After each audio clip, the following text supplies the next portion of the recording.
Welcome to another Daily Cinephile vlog. Today we're going to be looking at the One Saturday Morning Adventures. Yes, this book was announced last year.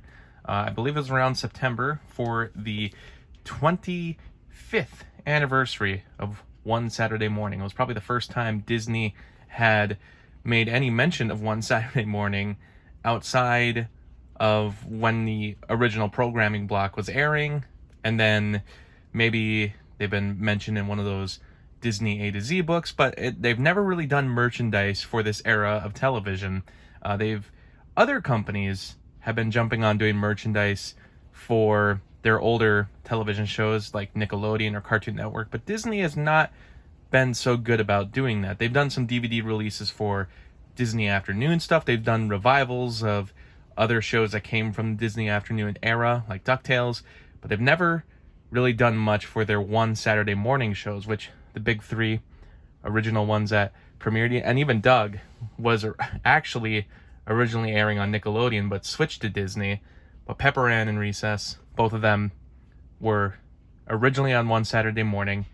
Eventually they made their way with reruns on Toon Disney, and now you can find both of these shows. I think you can find both of them. I know Recess for sure can be found on Disney Plus. We got some other stuff on the back. Teacher's Pet was another one that, yes, it did originally air on One Saturday Morning. Then you have this basic Mickey graphic. Yeah, you can find that generally anywhere online, so nothing really special about having Mickey on the back. But I'm going to guess the reason they included him was because of the fact that they did have some Mickey Mouse stuff aired as part of One Saturday Morning. I don't believe House of Mouse ever made it on One Saturday Morning. Possibly ABC Kids, but I don't think it ever originally aired as part of One Saturday Morning. It might have had Mickey Mouse Works, first page, the opening page, and then, yeah, as you can see, here's all the different comics that are included. Some of these were only released in the UK, but as you can read on here, it says Disney Adventures. So, as I kind of suspected, these are releases of comic books that came out as part of Disney Adventures. But I think the coolest thing on here is this preface. Someone actually wrote an introduction to this book. Like I said, this is probably the biggest recognition Disney's ever done for Disney's One Saturday Morning. And they should be doing a digital re-release of the album that was released on a cassette tape back when One Saturday Morning first premiered. It included all the theme songs, some other songs, and then the thing I remember the most was a remix of the One Saturday Morning theme. But yeah, they got some Teacher's Pet comics in here, some Winnie the Pooh comics, Timo Supremo, which I think actually originally aired on ABC Kids. I'm not sure it was actually part. I think One Saturday Morning ended at that point, and ABC Kids had taken over once Timo Supremo aired. But yeah, so you got some Mickey Mouse comics in here as well. And they do say in the preface that some of these were only ever released in Britain, but a lot of these were released as part of Disney Adventures. Oh yeah, they include some Hercules stuff in here too. Let me get to that quick. Yeah, some Buzz Lightyear stuff is in here as well. And then there's Hercules, the animated series, which also did, for a very short time, air with One Saturday Morning.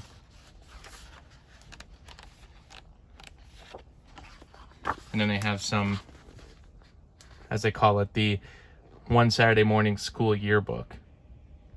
This comes from Disney Adventures. So some of these are taken directly out of Disney Adventures magazine. But I want to give you an idea of how big this book is.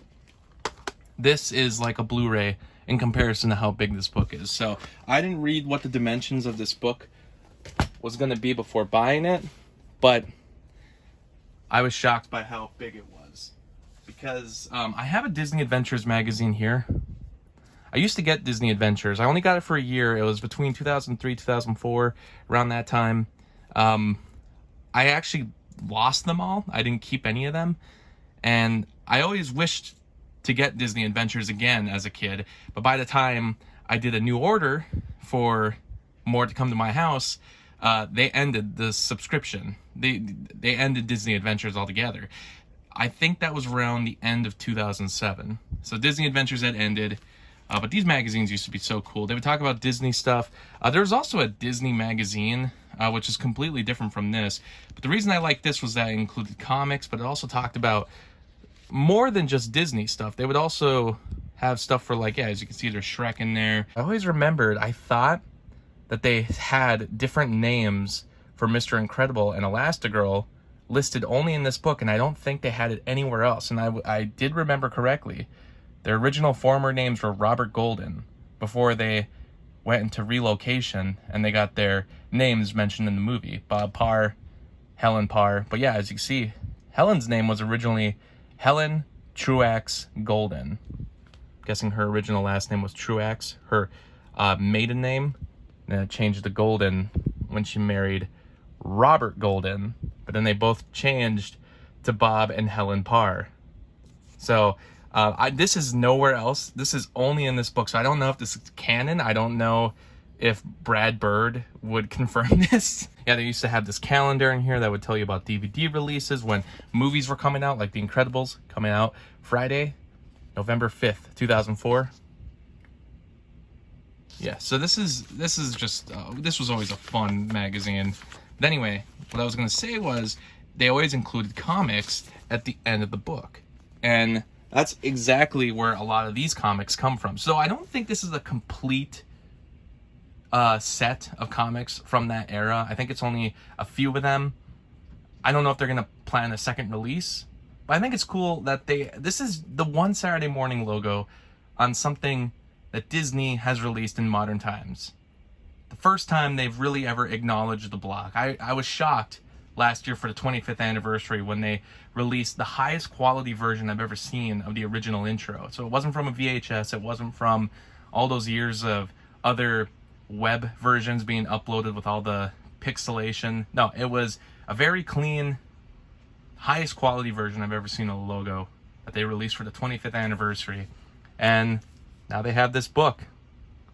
Will we get more in the future? It'd be cool if they released all the Disney Adventures comics through books like this.